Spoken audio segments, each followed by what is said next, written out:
Você já deve ter escutado provavelmente de pessoas que se auto-sabotam. Ou talvez todo mundo se auto-sabote.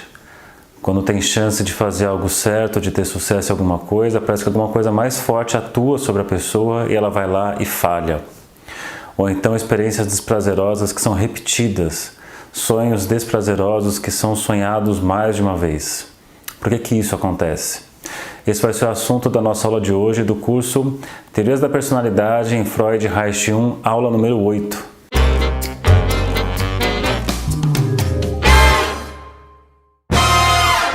Bem, pessoal, estamos aqui no nosso livro, que você já tem aí. Se você não tem aí, você pode participar do grupo do Telegram. Manda uma mensagem lá para Saulo Durso Ferreira Psi, ou para o telefone que aparece aí também. E aí você pede para ser incluído no grupo de personalidade. É importante você falar qual grupo você quer entrar, para eu conseguir encaixar você no grupo certo. Muito bem. Estamos aqui no livro, a última aula de Freud, desse curso que é Freud Reich Jung. Estamos na aula número 8, capítulo 8. Que começa o seguinte: em 1920 vai acontecer uma mudança fundamental na psicanálise.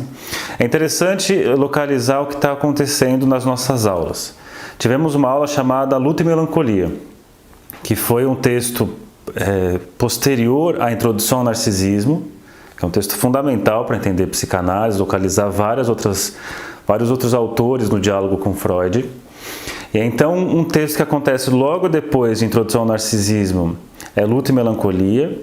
E ele é muito importante porque Freud vai perceber que o Freud vai fazer uma análise do luto, um processo já descrito em Introdução ao Narcisismo, da perda do objeto, do retraimento da libido. E Freud fala nesse texto também de um luto patológico, um estado em que a pessoa fica nesse embotamento, nesse ensimesmamento. Aparentemente existiria uma retração da libido para o próprio ego, porém o Freud vai escutar ali um certo masoquismo moral, a pessoa atacando a si mesma, e sem o componente da vergonha, e a vergonha é o índice para saber que o ego está, entre aspas, em funcionamento.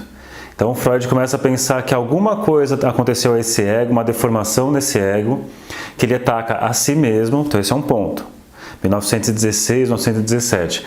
Depois nós trabalhamos outro texto, o Id e o Ego, 1923, sobre uma parte da personalidade que parece que é uma agência crítica, muitas vezes super severa, que ataca o próprio eu da pessoa, o próprio ego, que Freud chamou de superego. Então nós temos aqui esse texto de 1916, 17, nós temos aqui esse texto de 23, mas tem algo acontecendo nesse meio de caminho, que é em 1920, quando Freud vai estruturar, vai postular, vai propor a noção de pulsão de morte. É interessante pensar que pulsão de morte, essa ideia, o impulso de morte, impulso de destruição, não é uma ideia autêntica de Freud, é uma ideia que Sabina Spielrein, ela já vinha desenvolvendo isso nas reuniões de quarta-feira dos psicanalistas. Ela tem um texto chamado A Destruição como Causa do Devir, que ela apresentava isso constantemente nesses encontros, nessas reuniões, e o Freud, de alguma certa forma, e o Freud não se interessava totalmente, ou dizia que não era momento ainda de publicar esse texto. Quando ele escreve, ou mais além do princípio do prazer que ele traz, a ideia de pulsão de morte, ele paga tributo a Sabina Spielrein, um tributo assim pequeno, né? Mas está ali. E é interessante também pensar que Freud está falando de tempos de guerra, 1920, final da Primeira Guerra Mundial. Freud se depara com esse cenário de destruição e pessoas que retornam da guerra, pessoas que retornam com seus traumas, com as suas neuroses traumáticas, com as suas neuroses de guerra. Certo? Então, por isso que é importante localizar aqui. E aí tem uma pergunta-chave a ser feita nesse texto de 1920, que está aqui logo na primeira página do capítulo 8, que diz o seguinte, olha só. A questão básica que fornecerá a Freud a ocasião para deixar-se, enfim, seduzir pelas especulações a respeito da existência de impulsos de vida e de morte é uma questão clínica. Esta questão pode ser assim formulada. Aí vem a pergunta-chave que eu falei para vocês. Considerando que o princípio do prazer seja o motor básico do funcionamento da personalidade humana, como pode o homem, então, repetir situações em sonhos ou atos, mesmo que essas lhe sejam extremamente desagradáveis? Entenderam a questão? Freud postula desde o começo ali que o nosso funcionamento psíquico funciona a partir do princípio do prazer. Buscamos experiências de prazer e evitamos experiências desprazerosas. Porém, na clínica, essas pessoas que retornavam da guerra, mas não só isso, vou falar daqui a pouco de outras questões, né, de a pessoa buscar então experiências, repetir sonhos que são desagradáveis. Se funciona a partir do princípio do prazer, como explicar essa busca pelo desprazer? Para isso então, ele vai reformular a sua ideia das pulsões, lembrando que existe uma infinidade de pulsões, já falamos lá no passado de pulsões de autoconservação e pulsões sexuais.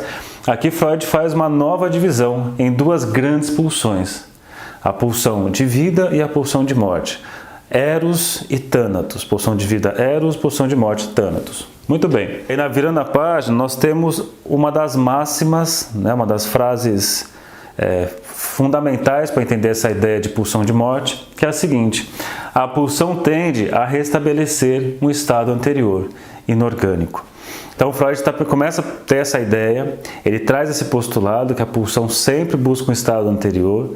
Então, de alguma forma, essa nossa destrutividade, essa busca por esse desprazer, essa busca pela destruição do outro, de si mesmo, teria a ver com um retorno ao estado anterior de toda a matéria humana, animal, viva, que seria retornar ao estado inorgânico. Então ele começa a caminhar por aí. É importantíssimo dizer que Freud começou a enveredar por um caminho que vários psicanalistas não concordaram com a proposta dele.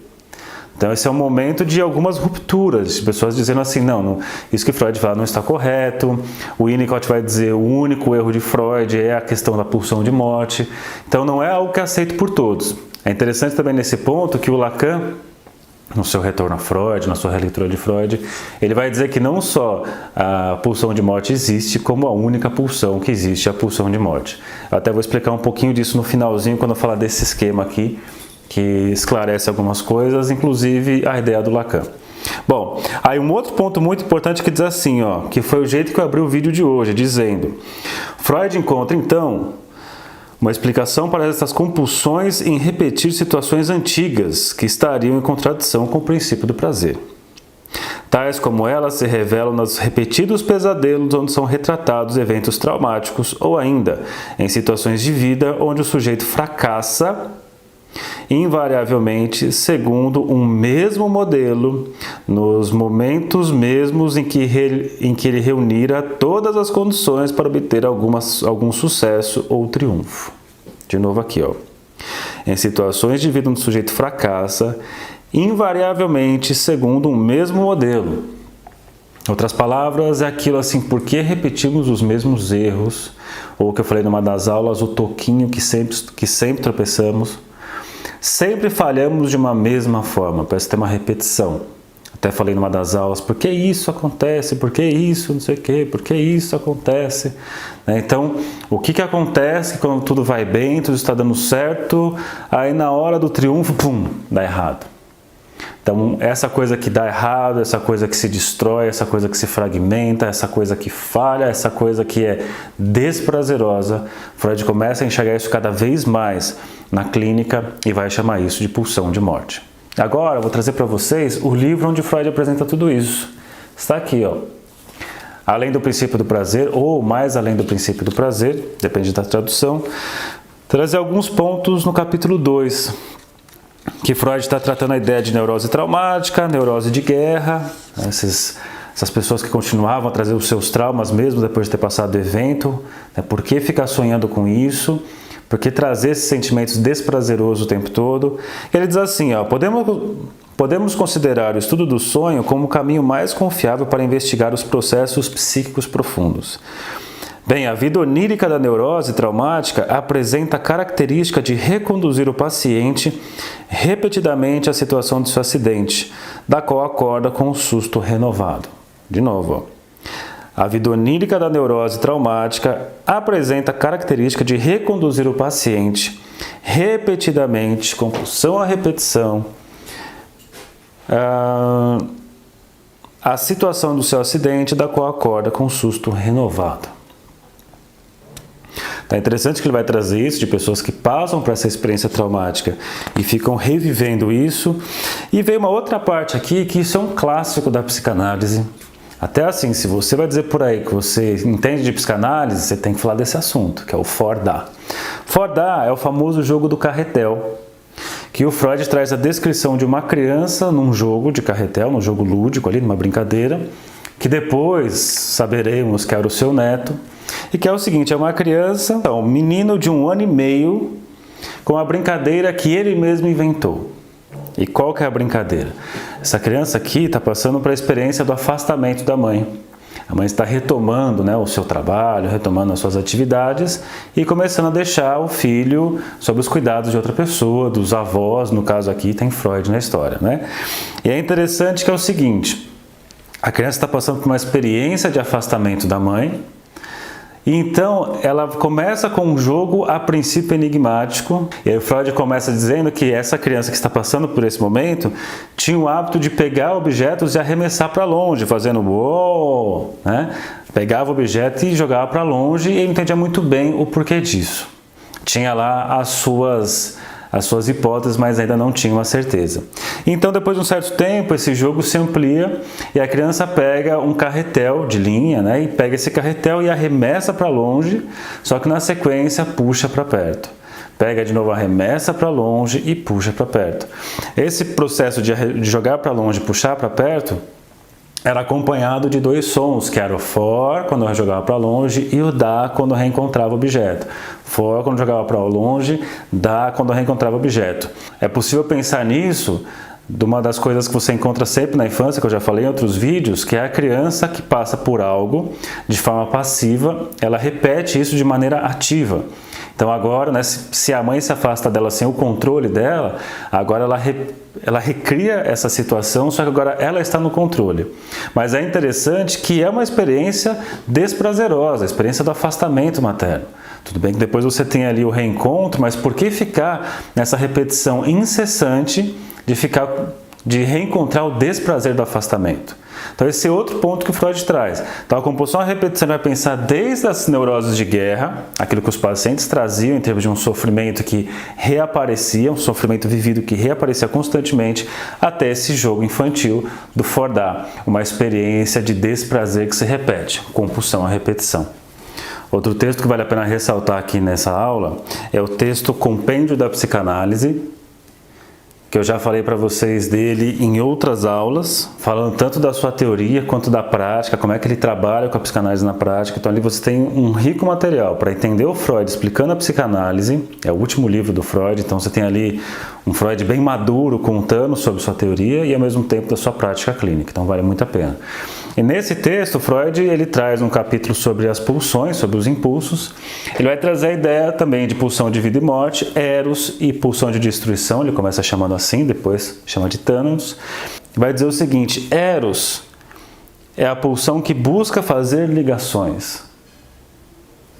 E a pulsão de destruição é a pulsão que busca destruir coisas.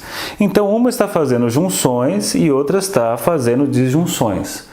Um está buscando constância, outro está buscando quebras. Um está buscando vida, multiplicidade, multiplicação, e outro está buscando isolar o indivíduo, reduzir a experiência anterior a tudo isso, que seria inorgânica. Pois bem, outro ponto importante para você quando for estudar é que Freud vai dizer que a energia de Eros é a libido. Isso nós já conhecemos então o termo libido em outros textos, mas aqui Freud coloca nesse lugar, a libido como energia de Eros, mas vai dizer, e qual o nome da energia de Thanatos? Ele diz, nos falta um nome equivalente a libido para Eros, para nomear a energia da pulsão de morte, da pulsão de destruição de Thanatos. Inicialmente, né, a pulsão, esse Thanatos, está silenciosa, enquanto ela é interna, então silenciosa nesse momento. Aqui é o momento da pulsão de morte silenciosa. E quando essa pulsão se externaliza, ela aparece como pulsão de destruição.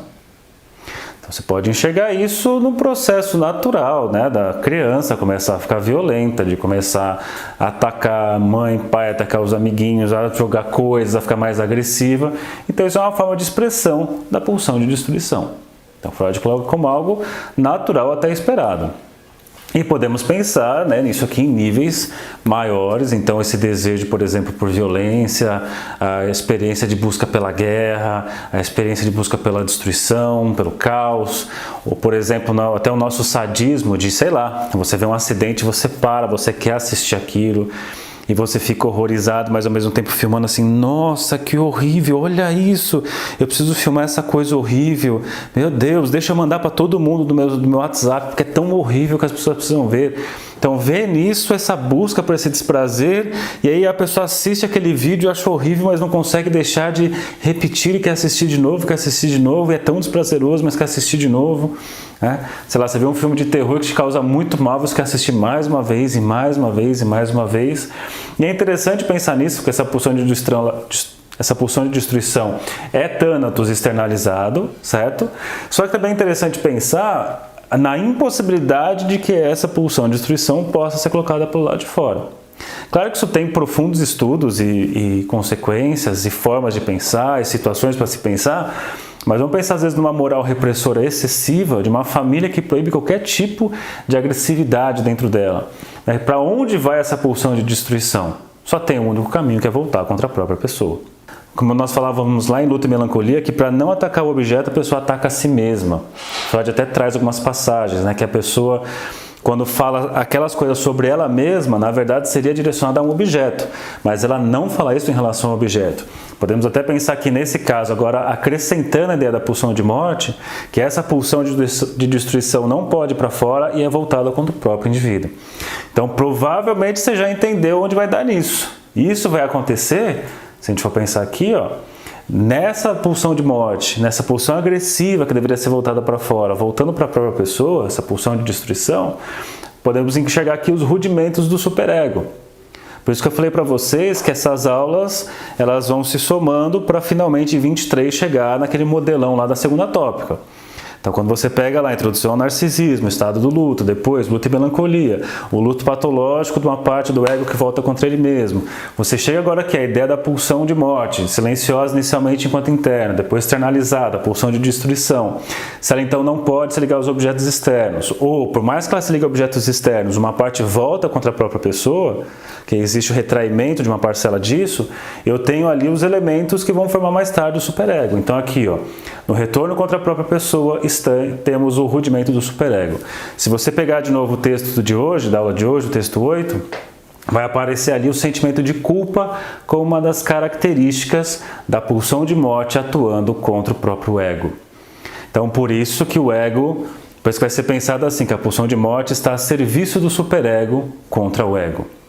Então eu tenho aí esse estado de culpa e é uma ideia muito interessante que Freud traz a respeito da culpa, que ele vai dizer assim, sobre a culpa e o crime, que nós não sentimos culpa porque cometemos um crime. Na verdade, a culpa é anterior. Por que anterior? Porque Thanatos já está lá. Silencioso inicialmente, depois a pulsão de destruição voltada para fora e uma porção ainda voltada para dentro de si mesmo, ou porções maiores voltadas para si mesmo, e o sentimento de culpa é inerente à nossa personalidade. Então, qual é a relação da culpa com o crime? A relação que Freud vai colocar é: não nos sentimos culpados porque cometemos crimes. Freud faz essa inversão e vai dizer o seguinte: nós cometemos o crime porque nos sentimos culpados.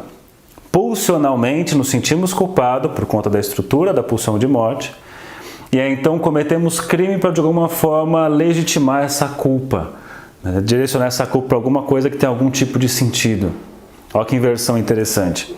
Por fim, tem um esquema aqui muito legal para você continuar no seu estudo aí de pulsão de morte.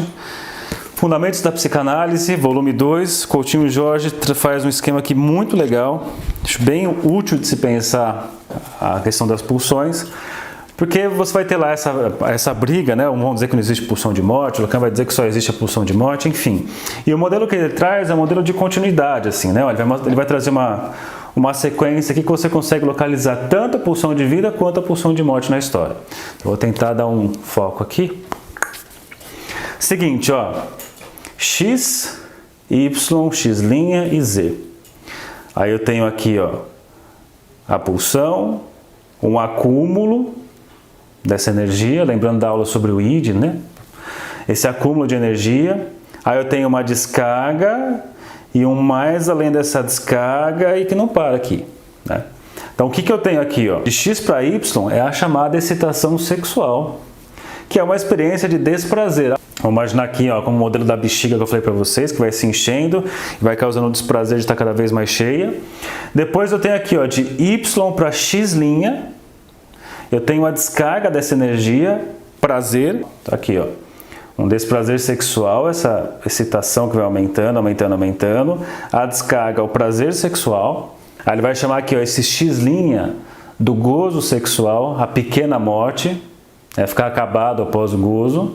Nesse esquema, então, ó, X, Y, X', ele fala isso daqui, pulsão de vida, só que vai equivaler aqui pulsão de vida a pulsão sexual, né, o princípio do prazer, tudo aqui acontecendo no princípio do prazer. A partir do X' começa o mais além do princípio do prazer. Aí eu tenho, ó, de X' até Z aqui embaixo, e isso é a pulsão de morte. Aqui o Z seria a morte para Freud, o gozo para Lacan. E se você enxergar nesse esquema, ó, eu tenho o movimento completo, como se fossem continuidades. Você tem o processo de junção, a experiência de acúmulo, desprazer, depois eu tenho uma descarga, a coisa vai, e algo precisa para parar isso. Só que, se não tiver nada que pare, eu tenho mais além do princípio do prazer, que afunda. Por isso, pensando na máxima do Lacan, que toda pulsão é pulsão de morte, X, Y, Z seria o circuito de que toda pulsão é pulsão de morte. Então é isso. A ideia da pulsão de morte, volto a falar, é algo polêmico, é algo a ser pensado, a ser experienciado.